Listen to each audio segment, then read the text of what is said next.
Shalom saudara, selamat pagi semuanya. Wow, saya diberkati sekali dengan pujian penyembahan pada pagi hari ini saudara.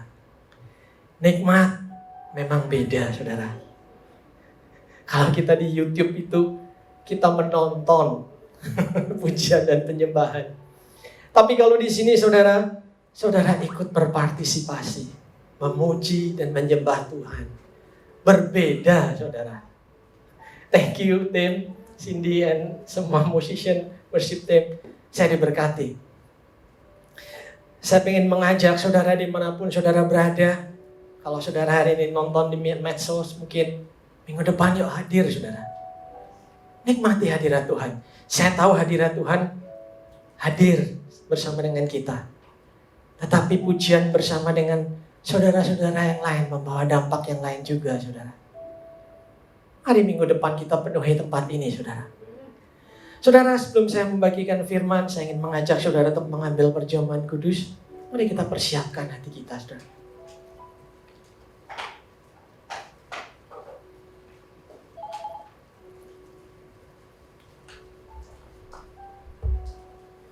Tadi pujian penyembahan yang terakhir berkata saudara, kita hidup karena ada satu tujuan untuk memuliakan dan meninggikan nama Kristus, saudara, nama Yesus. Itulah yang paling matter. Mungkin suatu hari kita gak ada lagi. Gak ada orang yang mengingat kita. Tapi biarlah melalui setiap daripada saudara dan saya, ada banyak orang mengenal Kristus. Pagi hari ini, saudara, mari kita angkat roti ini. Yang melambangkan tubuh Yesus. Demonstrasi daripada kasih Tuhan dalam kehidupan kita. Bapa, kami mengangkat roti ini yang melambangkan tubuh-Mu. Yang dipecah-pecahkan, disalibkan di atas kayu salib. Karena dosa dan kesalahan kami. Kami mengucap syukur buat pengorbanan-Mu. Kami mengucap syukur buat kasih-Mu. Kami mengucap syukur buat cinta-Mu yang begitu luar biasa dalam hidup kami. Hari ini kami disembuhkan. Bukan hanya jasmani kami disembuhkan, tapi seluruh hidup kami dipulihkan.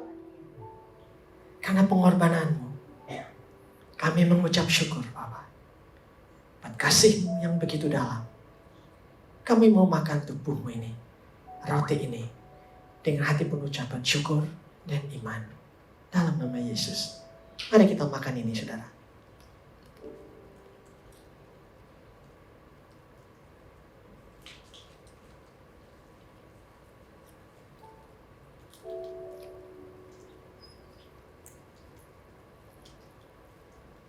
Kita angkat anggur ini saudara. Yang melambangkan darah Yesus. Bapa di surga, kami mengucap syukur. Buat darah-Mu. Tanpa darah tidak ada pengampunan dosa. Darah Yesus sudah memerdekakan kami. Dari masa lalu kami. Dari segala dosa dan kesalahan kami. Darah-Mu memerdekakan kami. Dan kami deklarasikan pagi hari ini, kami orang yang merdeka karena pengorbanan-Mu dan karena darah-Mu. Kami mengucap syukur, Bapa. Kami mau minum darah-Mu ini dengan hati penuh ucapan syukur dan iman. Haleluya. Amin.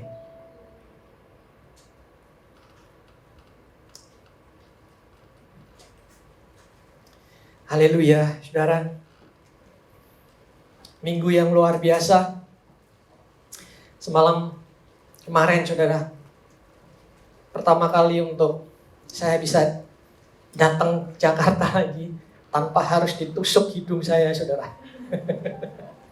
Biasanya 2 minggu sekali nih saudara, antigen terus. Tapi sekali ini saya boleh merdeka saudara. Saya percaya saudara, kita juga terus dan terus akan menikmati kemerdekaan dari apa namanya si Om ini saudara ya. Kami percaya gitu sebagai anak-anak Tuhan. Nah saudara, tema daripada gereja tahun ini adalah ini ya saudara. Rise up and be radiant. Noni, ini diambil dari Efesus 5 14. Mungkin bisa dimulai. Ini saudara, itulah sebabnya dikatakan, dimulai ya. Bangunlah hai kamu yang tidur dan bangkitlah dari antara orang mati, dan Kristus akan bercahaya atas kamu. Saudara, kalau dalam bahasa Inggrisnya itu adalah therefore, kata sambung. Itu bahasa Indonesia tadi, itulah sebabnya dikatakan. Berarti sebetulnya Efesus 5 ayat 14 ini nggak bisa berdiri sendiri, saudara. Tapi atas-atasnya itu nggak bisa dipisahkan. Nah, saya melihat Paulus ini orang yang ngerti sekali akan pewahyuan daripada anugerah dan kasih Tuhan ini. Dia memberikan banyak nasihat. Nah, kalau next, Noni, kalau kita perhatikan di ayat Efesus 8 ini adalah mulai perikopnya ya. Memang dahulu, saudara yang saya merahin itu, kamu adalah kegelapan. Yes, kita dahulu adalah kegelapan. Nggak ada terang di dalam kehidupan kita. Dulu kita orang berdosa. Tetapi sekarang, katakan sekarang saudara, sekarang ini, kamu adalah terang di dalam Tuhan. Hidup kita berbeda.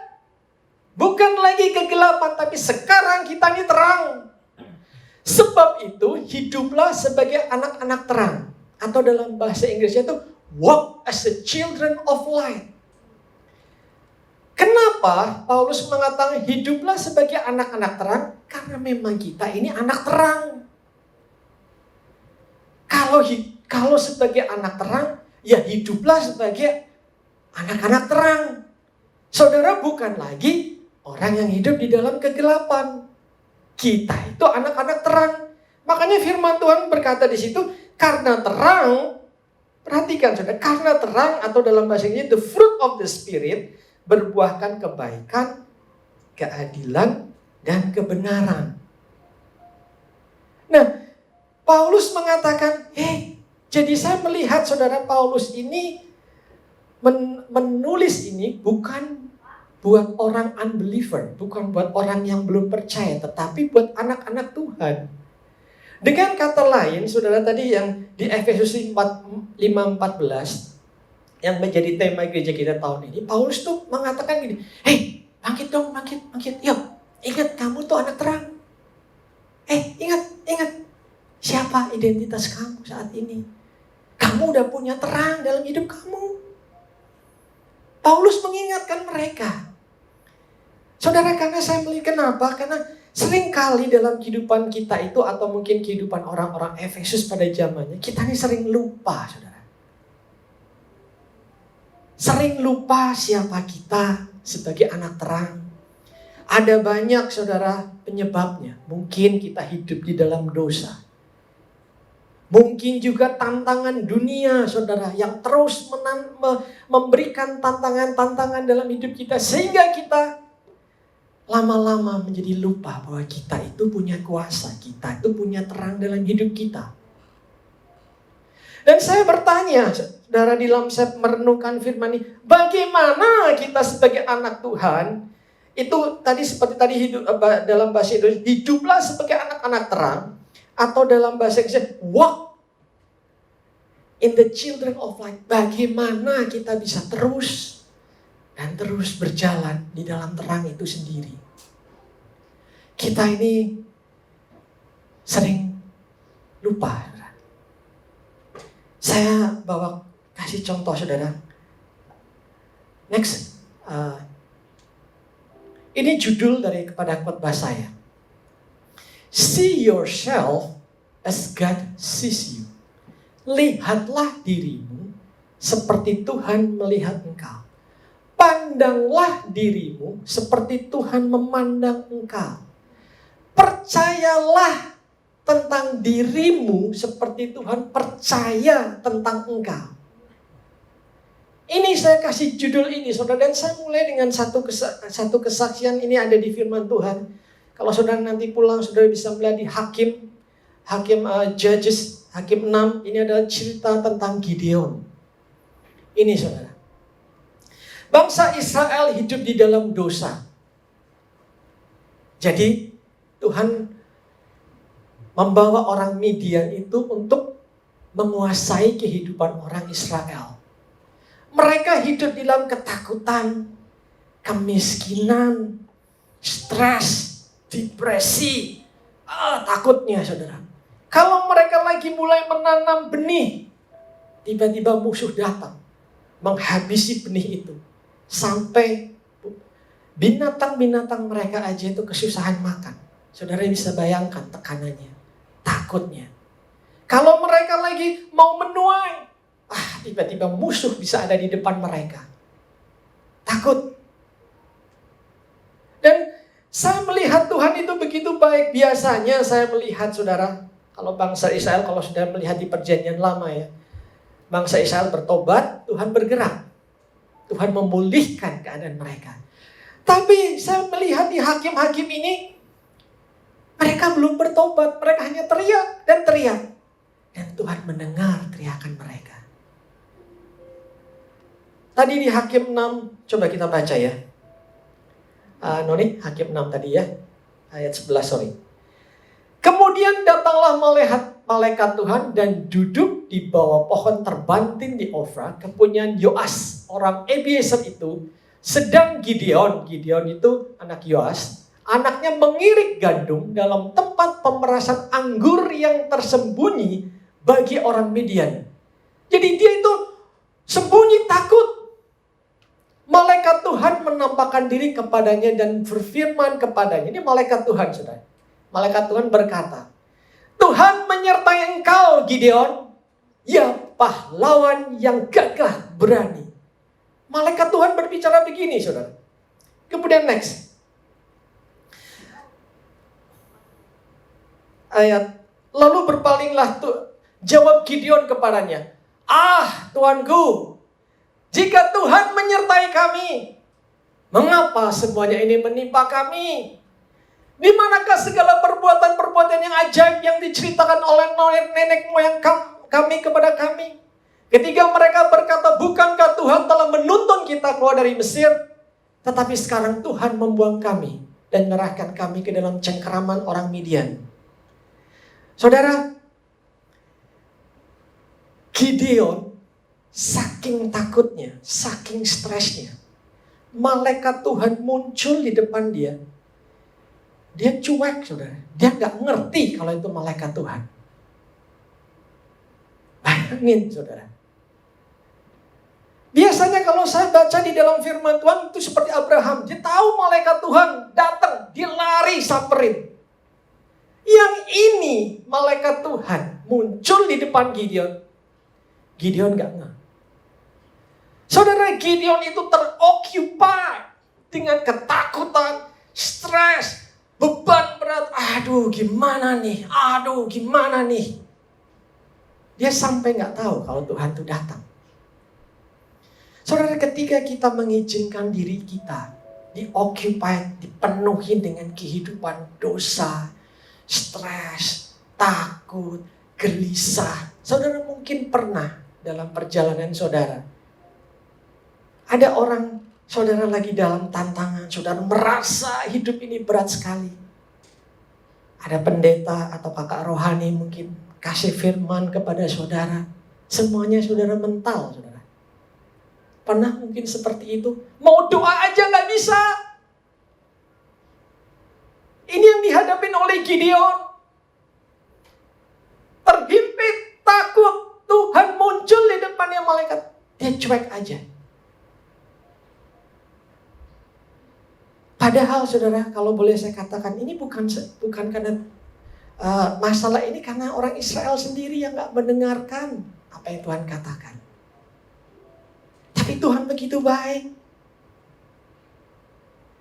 Coba kita baca lagi selanjutnya. Dan saudara, ada satu. Sebentar, Noni. Saudara perhatikan Gideon. Udah nggak tahu bahwa itu malaikat Tuhan.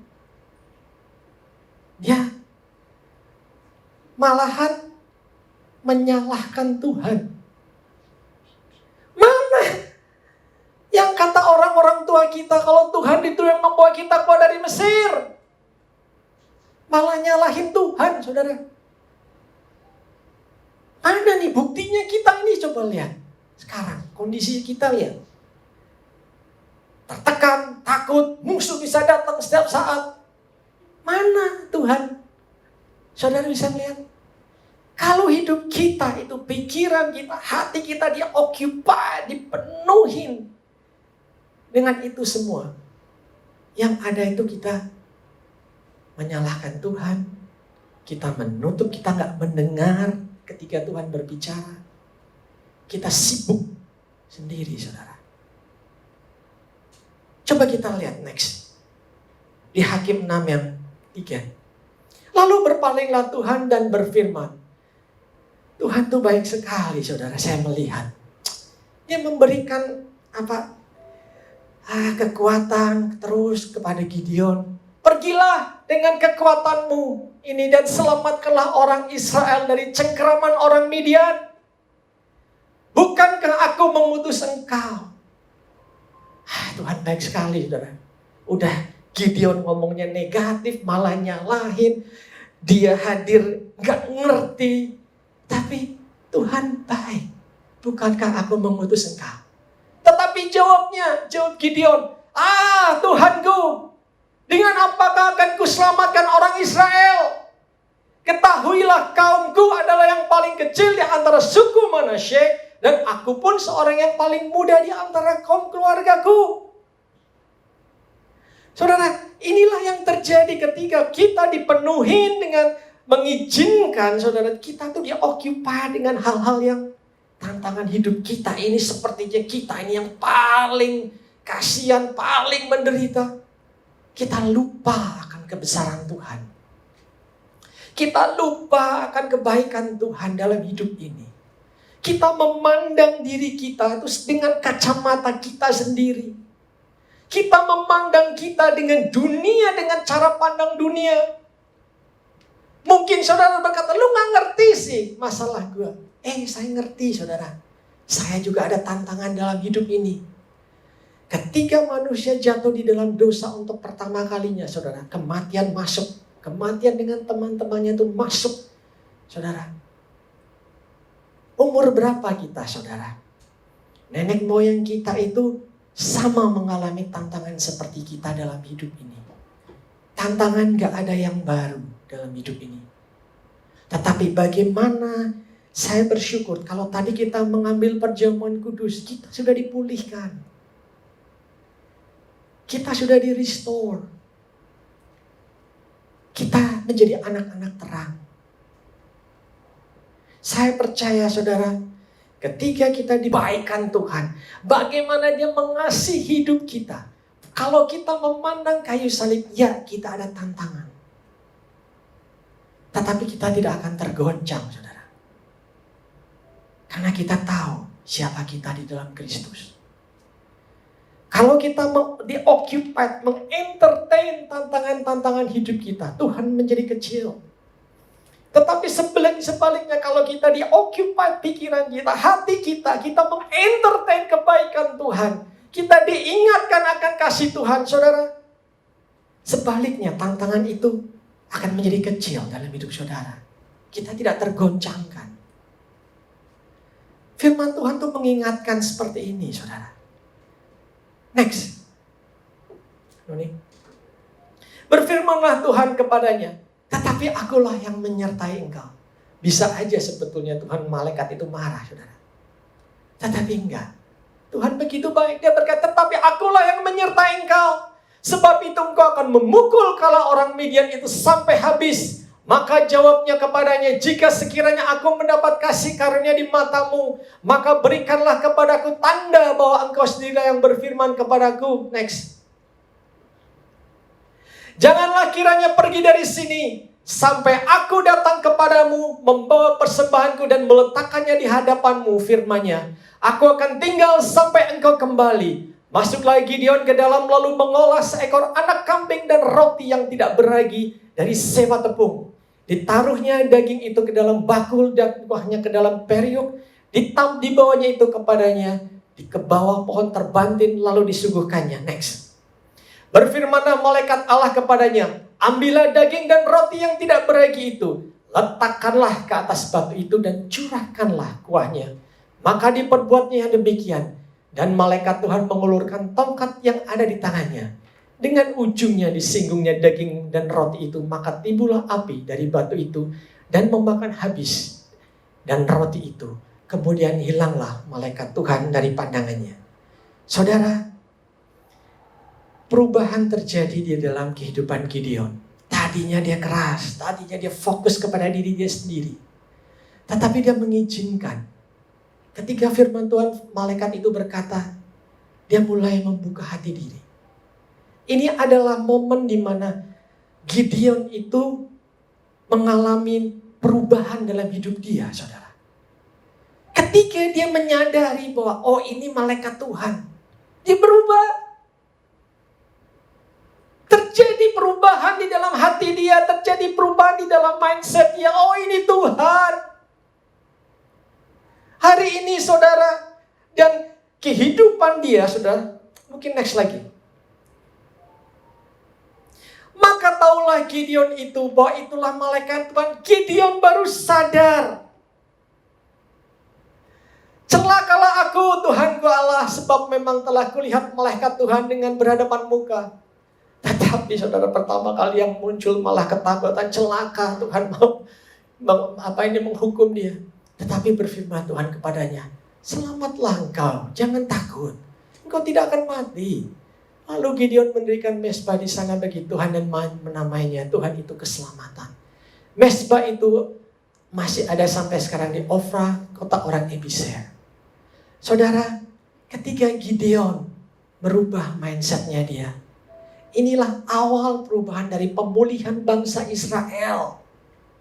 Dimulai dari Gideon. Saudara, perlu buat kita sebagai anak-anak Tuhan ini sama seperti tadi Paulus di Efesus. Bangkit. Sadarlah kamu ini orang terang. Gideon pun sama. Dia disadarkan bahwa dia itu orang pilihan. Orang Israel. Cerita yang dulu diceritakan bukan teori, itu kenyataan betapa besarnya Tuhan. Ketika kita di-occupy, saudara, dengan pemahaman kedalaman kasih Tuhan, kita menjadi terang, saudara. Kita menjadi radian. Saudara, tadi saya katakan, ada tantangan dalam hidup ini. Tetapi ketahuilah, saudara, Tuhan jauh lebih besar daripada tantangan saudara. Dia jauh lebih besar dari semua tantangan dalam hidup ini, saudara. Dan saya melihat ada sesuatu yang terjadi. 40 tahun. Coba next, Noni.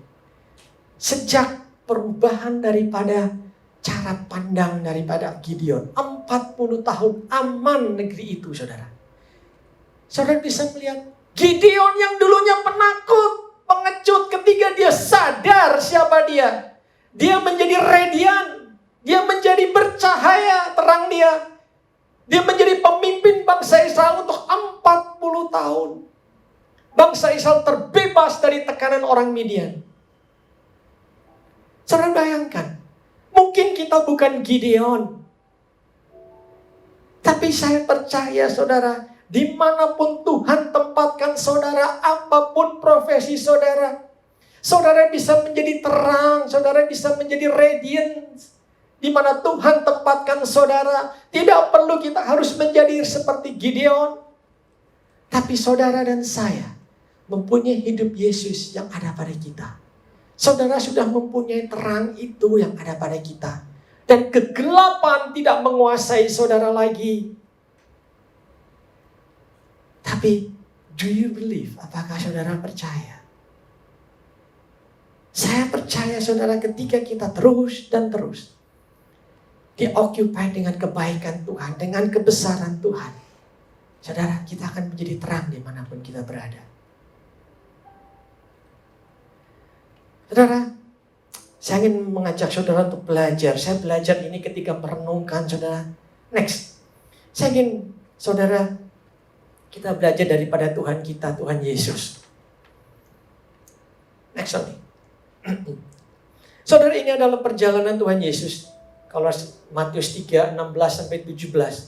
Sesudah dibaptis, Yesus segera keluar dari air. Dan pada waktu itu juga langit terbuka dan ia melihat Roh Allah seperti burung merpati turun ke atasnya. Lalu terdengarlah suara dari surga yang mengatakan, inilah anakku yang kukasihi, kepadanya lah aku berkenan. This is my beloved son in whom I'm well pleased. My beloved son. Saudara, kalau boleh saya katakan ya, kita sekarang ada satu kata, booster. Saudara familiar sekali dengan booster. Saya percaya, saudara, ketika saya membaca merenungkan firman Tuhan ya, this is ketika Bapa berkata, inilah anak yang kukasihi. Itu the best booster untuk Yesus. Baru mau mulai pelayanan, baru mau mulai melangkahkan kaki, Tuhan berkata, ini anak yang kukasihi. Kemudian Yesus dicobain. Next. Noni. Ayat ini. Lalu datanglah si pencoba itu dan berkata kepadanya, jika engkau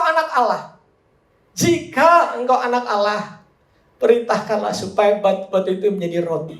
Tetapi Yesus menjawab, ada tertulis manusia hidup bukan dari roti saja, tetapi dari setiap firman yang keluar dari mulut Allah. Banyak firman, saudara, nanti saya akan kasih beberapa. Tapi saya percaya, saudara, ketika saya merenungkan ini gitu ya, saudara. Kadang-kadang kalau saya lagi meditasi itu, merenungkan firman, kepala saya bisa kesana kesini gitu ya, saudara. Saya membayangkan seperti ini Yesus. Ketika lagi iblis mengatakan, jika engkau anak Allah. Saya melihat Yesus berkata gini, iblis, kamu ngerti gak? Kamu dengar gak apa yang Bapak katakan tentang saya barusan? Aku ini anak yang dikasihi Tuhan. I'm beloved son. Aku ini anak yang sangat disayang Tuhan. Tidak perlu aku mengubah batu ini menjadi roti supaya aku menjadi anak Tuhan. Aku ini loh anak yang disayang Tuhan. Firman itu menjadi hidup dalam hidup Yesus, menjadi beloved, menjadi hidup. Yesus sendiri mengatakan kebenaran dan dia melihat dirinya dia seperti yang Bapa lihat. Dan ini cuma satu firman, cuma beloved. Cuma anak yang kukasihi saja begitu besar dampaknya dalam kehidupan Yesus. Bagaimana kalau perkataan beloved ini juga sebetulnya adalah saudara sendiri dan saya di dalam Kristus. Saudara bisa melihat. Mungkin iblis akan berkata, mana tuh lihat. Kamu ada tantangan lagi kan? Tuhan gak sayang sama kamu. Tuhan gak dengar doa kamu. Tapi kalau saudara memiliki firman, saudara berkata, iblis dengerin. Firman Tuhan berkata, I'm accepted. Aku diterima, di beloved di Kristus. Aku menjadi satu dengan Kristus. Aku punya kasih Tuhan dalam hidup saya. Sehingga tantangan apapun tidak akan membuat saudara menjadi kegelapan, tapi saudara akan tetap radiant. Yesus ini berani berkata, dia memperkatakan kebenaran firman Tuhan. Dia ingat, dia memandang diri dia melihat diri dia seperti yang Bapa lihat. Si iblis gak stop di situ. Perhatikan lagi. Next. Dan dia membawa Yesus memperlihatkan di atas gunung yang sangat tinggi. Kemudian si iblis membawanya ke kota suci dan menempatkan dia di bubungan yang tinggi di bait Allah. Lalu berkata, jika engkau anak Allah, cobain lagi, saudara.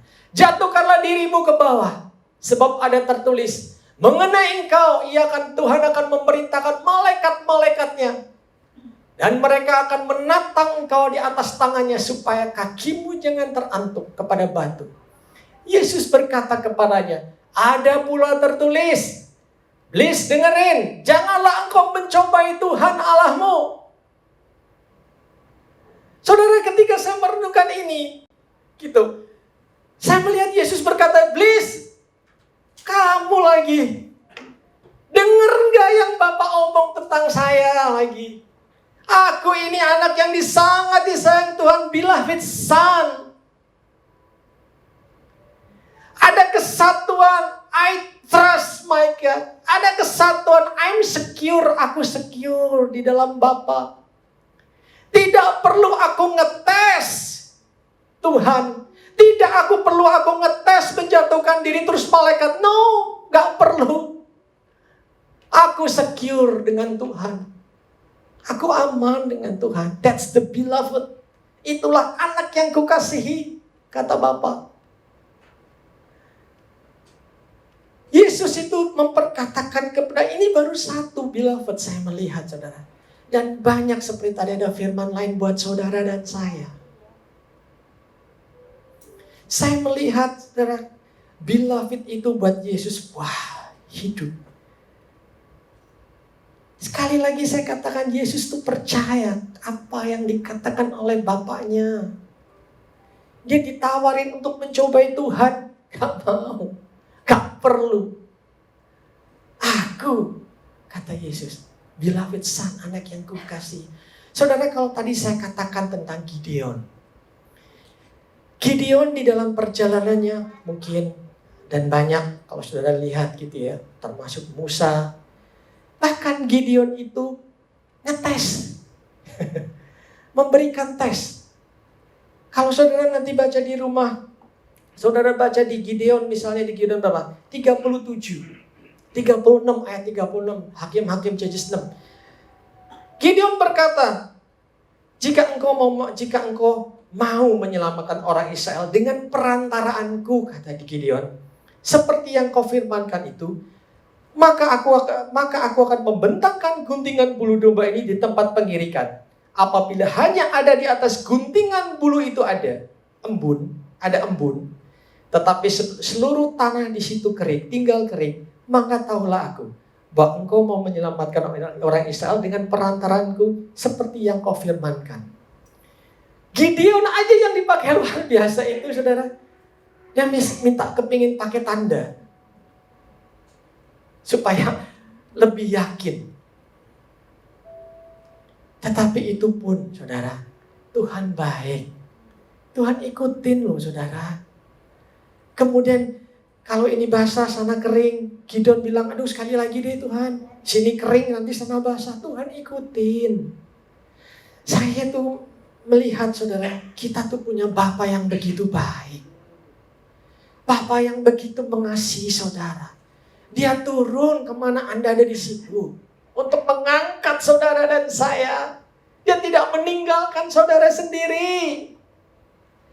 Bapa yang begitu luar biasa, Tuhan yang begitu dahsyat, saudara. Dia tahu. Yang Tuhan rindukan adalah kita untuk percaya. Nah, terus kita lanjutkan lagi. Next. Iblis ini gak menyerah, saudara. Dia bawa Yesus ke tempat gunung yang sangat tinggi dan perlihatkan semuanya kepadanya, kerajaan dunia dan kemegahannya. Dan dia berkata, semua itu akan kuberikan kepadamu Yesus, jika engkau sujud menyembah aku. Maka berkatalah Yesus kepadanya, enyahlah iblis, sebab ada tulis engkau harus menyembah Tuhan Allahmu, dan hanya kepada Dia saja engkau berbakti. Untuk ketiga kalinya, saya melihat Tuhan berkata kepada iblis, please, kamu gak ngerti lah, beloved son itu. Aku aman dengan Bapa. Aku, apa yang menjadi milik Bapa, itu menjadi milik aku. Itulah beloved. Saudara masih ingat ada perumpamaan ketiga anak yang bungsu itu pulang. Anak yang sulung marah-marah. Bapaknya bilang, nak, apa yang menjadi milikku itu menjadi milik kamu. Yesus mengerti apa yang menjadi milik Bapa, itu menjadi milik Dia. Gak perlu dengan yang ditawarkan oleh iblis semua diberikan kepada dia. Ada sebuah kepuasan. Hubungan Yesus dengan Bapa, dia tahu dibungkus dengan kata beloved. Saudara, kalau kita menyadari akan kebaikan dari daripada Tuhan ini, saudara, betapa luar biasanya Dia dengan membuktikan dirinya pergi di atas kayu salib mati buat saudara dan saya. Kita tidak akan tergoncang dalam hidup ini, saudara. Kalau boleh saya katakan, saya ingin mengajak saudara stop. Mari kita berhenti, mari kita bersama-sama untuk tidak teroccupied dengan tantangan-tantangan, dengan hal dunia ini, dengan dosa.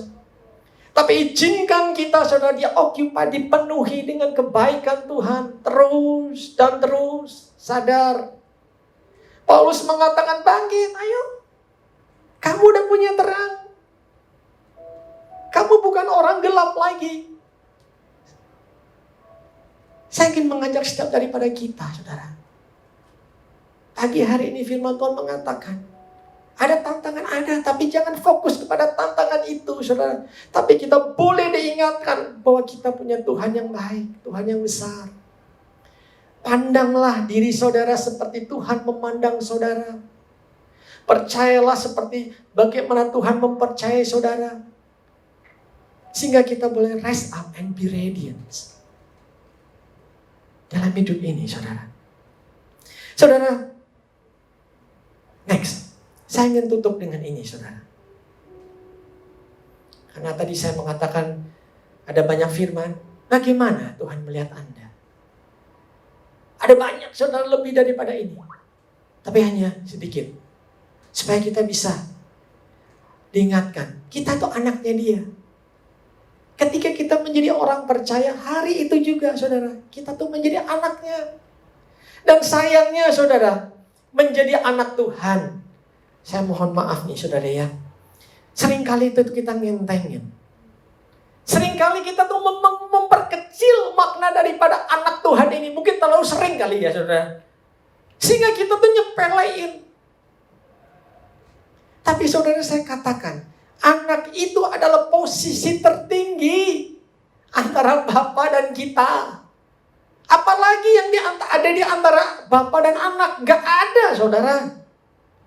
Saudara sadar gak betapa tingginya posisi kita ini di surga? Anak Tuhan. Anak, saudara. Tadi yang saya katakan, apa yang menjadi milik Bapa menjadi milik aku. Apa yang menjadi milik Bapa itu menjadi milik saudara. Do you believe? Saudara percaya itu? Bahkan roh yang membangkitkan Yesus dari kematian. Saudara dan saya punya, ada di kita. Kemuliaan yang dulu Adam hilang, saudara, karena berbuat dosa. Di Yohanes mengatakan saudara punya kemuliaan itu saat ini. Itulah anak, saudara. Kemudian apa lagi, saudara? Accepted in the beloved tadi, kita diterima di dalam Kristus, itu adalah bukti penerimaan kita. Apalagi, saudara, ciptaan yang baru. Kita itu ciptaan yang baru, yang lama itu udah dikuburkan, saudara. Saudara punya identitas yang baru. Do you believe, saudara? Dosa tidak lagi berkuasa atas hidup saudara dan saya. Kemudian apa lagi, saudara? Kristus hidup di dalam aku, Galatia 2:20. Kita mempunyai hidup Dia yang ada pada kita, saudara. Kita aman.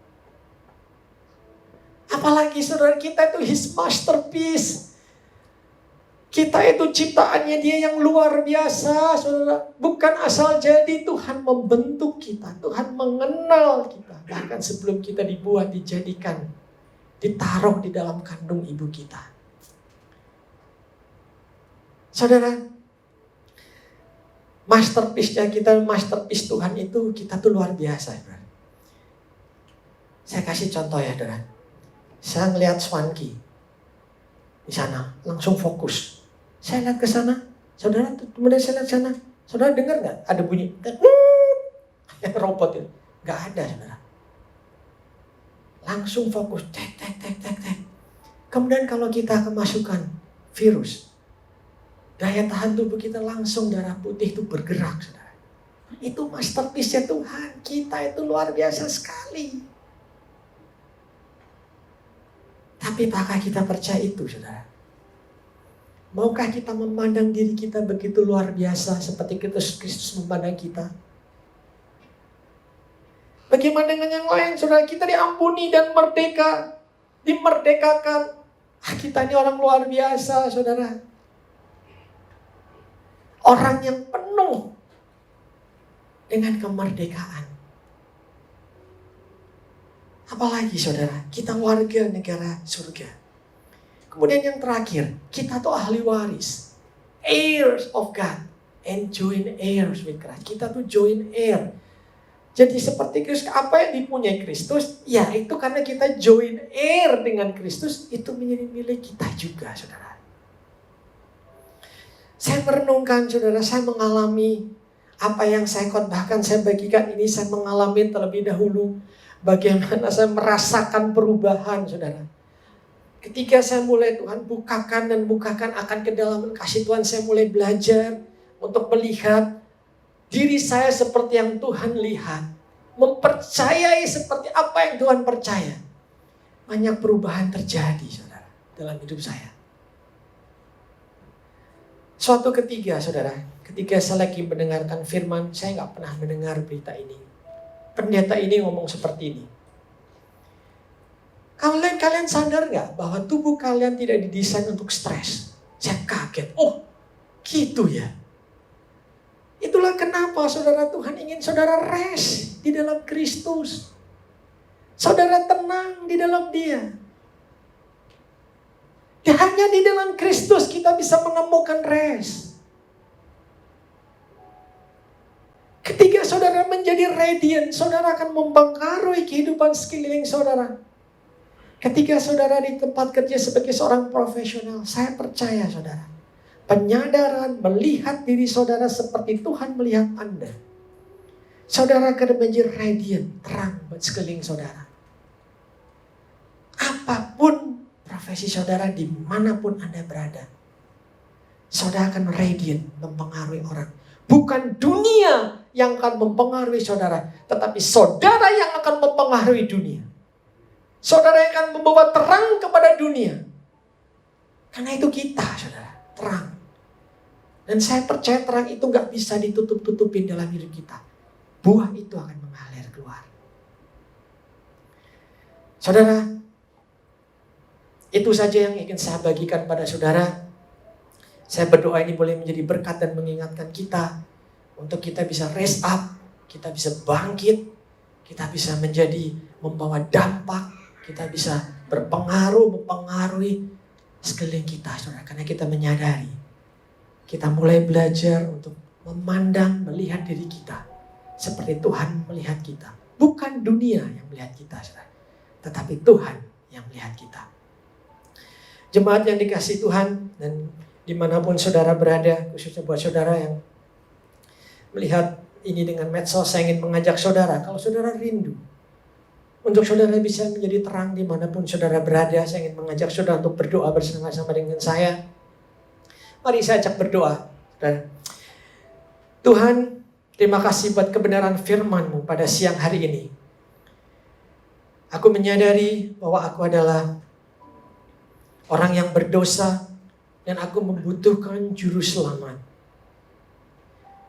Aku ingin menjadi terang. Aku membuka hatiku, ya Tuhan. Aku mengakui segala dosa dan kesalahanku. Siang hari ini, aku percaya bahwa Yesus adalah Tuhan dan Juru Selamatku. Aku membuka hatiku, Tuhan. Dan bila mulai hari ini, hidupku boleh dipenuhi dengan roh Tuhan yang ada padaku. Aku mendeklarasikan bahwa aku adalah ciptaan yang baru mulai hari ini. Hidupku bukan aku lagi, tetapi Yesus yang ada padaku. Terima kasih buat kasih-Mu Tuhan dalam hidup aku. Dalam nama Tuhan Yesus aku berdoa. Amin. Kalau saudara baru saja berdoa dengan saya dan mengikuti doa saya, hari ini adalah hari di mana saudara adalah menjadi ciptaan yang baru. Yang lama sudah berlalu. Nikmati kehidupan, izinkan Tuhan bekerja dalam kehidupan saudara.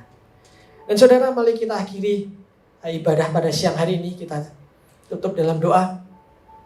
Bapa di surga, kami mengucap syukur buat firman-Mu pada siang pagi hari ini. Kami boleh diingatkan kembali akan kebenaran dari firman-Mu. Dan anakmu berdoa Bapa buat semua jemaat-Mu yang di tempat ini. Aku berdoa Bapa untuk hikmat-Mu, untuk pengertian, untuk the spirit of discernment Bapa. Engkau boleh bukakan dan bukakan lagi.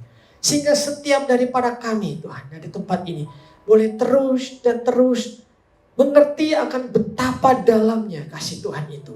Dan kami boleh diubahkan dan diubahkan lagi. Sehingga kami semakin hari semakin menyadari dan bisa melihat diri kami seperti Engkau melihat kami. Kami bisa memandang diri kami seperti Engkau memandang kami ya Bapa. Dan kami bisa percaya kepada seperti Engkau percaya kepada kami. Kami mengucap syukur buat firman-Mu yang begitu memerdekakan kami. Terima kasih Bapa buat kedalaman daripada kasih-Mu yang ada pada hidup kami. Kami mengucap syukur Bapa. Dan Bapa pada siang hari ini kami juga berdoa untuk Mama, Ibu daripada Temi Bapa. Kami perkatakan, kami memakai otoritas yang kami punyai. Sembuh, dia boleh pulih saat ini di dalam nama Tuhan Yesus. Kami percaya. Terima kasih Bapak buat kebenaran firman-Mu dan hamba-Mu berdoa Tuhan. Jemaat-Mu pulanglah dengan sebuah keyakinan dan pengertian yang baru. Bahwa Tuhan begitu mengasihi setiap daripada Anda. Ingatlah bahwa hidupmu bukan hidupmu lagi, tetapi Yesus yang ada pada engkau. Terima kasih Bapak. Dalam nama Tuhan Yesus, kami sudah berdoa dan mengucap syukur. Haleluya. Amin.